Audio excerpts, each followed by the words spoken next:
Hello,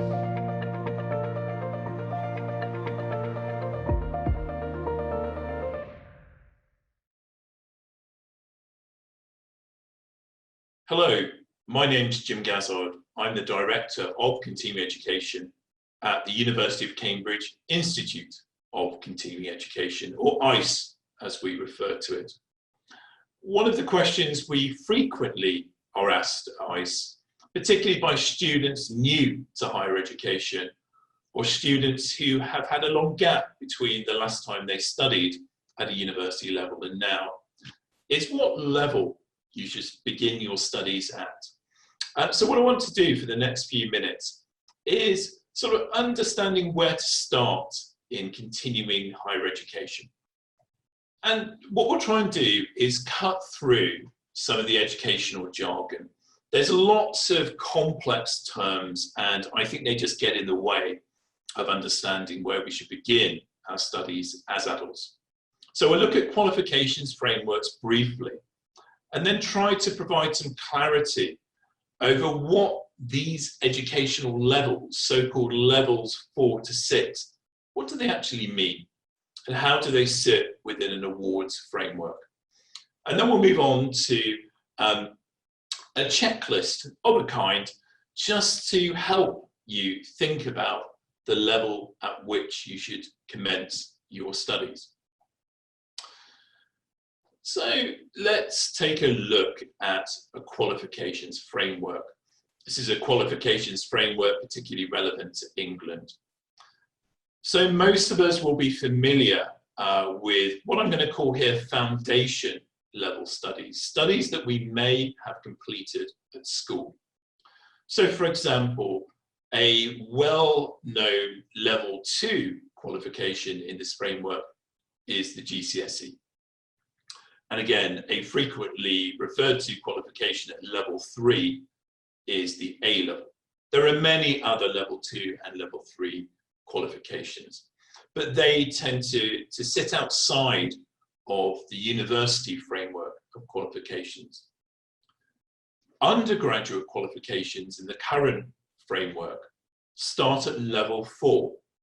So perhaps you may have heard of a higher national certificate, an HNC, that is a level 4 qualification. Level 5, higher national diploma, for example.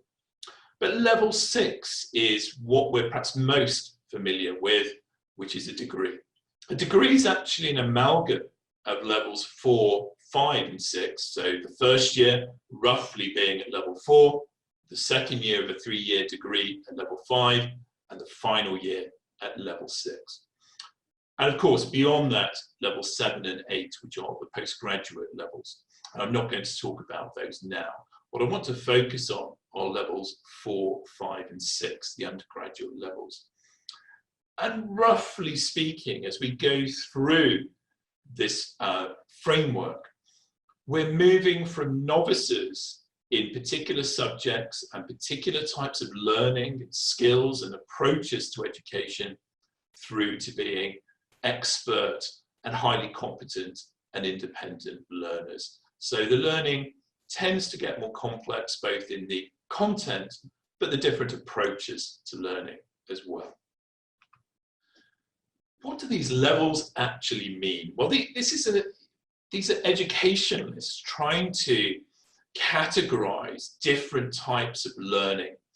And so what they're saying at level 4, for example, is that we're trying to get hold of the knowledge base for the first time. We're starting out in a subject at a higher level, and we're trying to use that knowledge base to evaluate information and to try to start to address specific problems and approach them in new ways. So at level 5, we'll be looking more perhaps at a deeper analysis of concepts. We'll try to create responses and deal with quite abstract and challenging problems. And then we'll be using our increasing judgment to determine whether the evidence base is correct, whether we can use certain information, knowledge, skills to solve a problem, or whether there might be better ways to engage with that problem.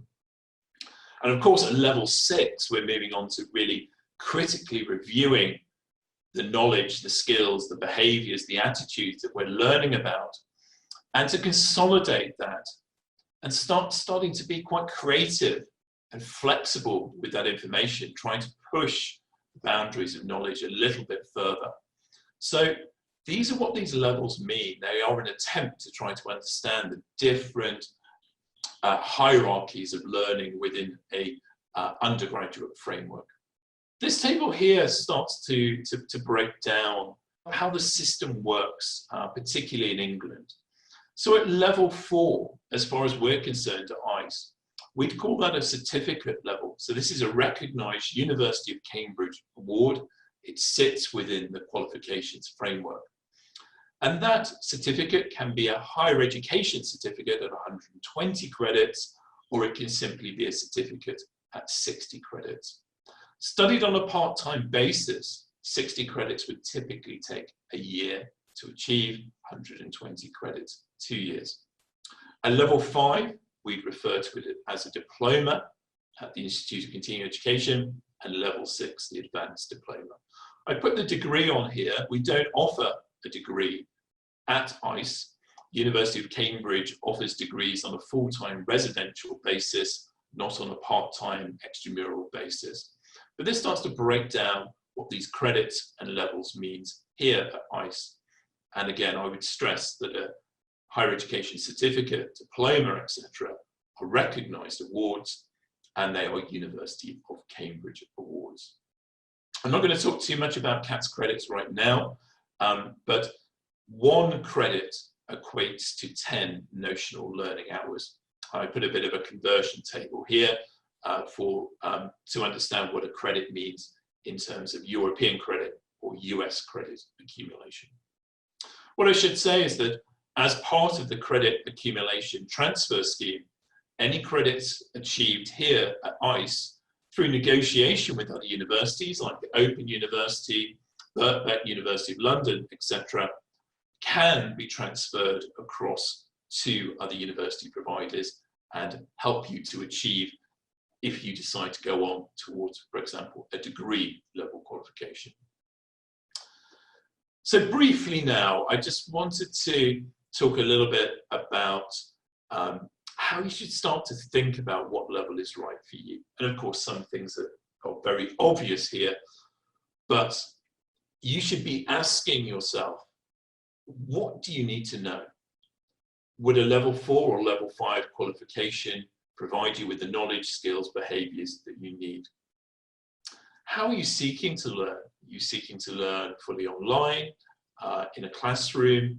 Are you seeking to learn on a course where there's going to be lots of essay writing, exams, etc.? So thinking about what providers will offer you and whether that meets with your needs. And what is your motivation to learn? Is this about personal enrichment? Is this about your employability and your future career, or changing a career? And is that course going to get you where you need to go? I think as well, irrespective of the subject of learning, you need to reflect on how much previous learning you have undertaken. We need to have the right skills in place around critical thinking, around being able to construct an argument, write an essay. So if you haven't been in higher education for some time or have never been in higher education, level 4 is probably the place to start. In terms of the subject itself, of course, you need to reflect upon whether you're a novice, an expert, or somewhere in between. We see a lot of students here who don't have formal qualifications in areas like history, but they have read copiously around the agenda and are looking to formalize their qualifications. In other regards, we see students who are taking their first steps in a discipline. And of course, we need to think about whether you have the time and the funds to engage with the level of study you're contemplating. So I hope in this short talk we have cut through some of the jargon, and we're a little bit more familiar now with what educational levels there are, what an educational framework looks like, particularly in England. that we've spoken a little bit about what the levels of learning mean at level 4 and 5 and 6, and again how that fits into an awards framework, certainly here at ICE, around certificates, diplomas, advanced diplomas. And just starting to think a very basic checklist of what might be important to help your thinking. So I very much hope you'll consider the undergraduate levels of study at the Institute of Continuing Education. You will see on our website that we have upwards of 30 programs at the undergraduate award-bearing level every year. They are University of Cambridge taught, University of Cambridge awards. So I hope we'll see you over the course of the next year or so as one of our undergraduate students here. Thank you.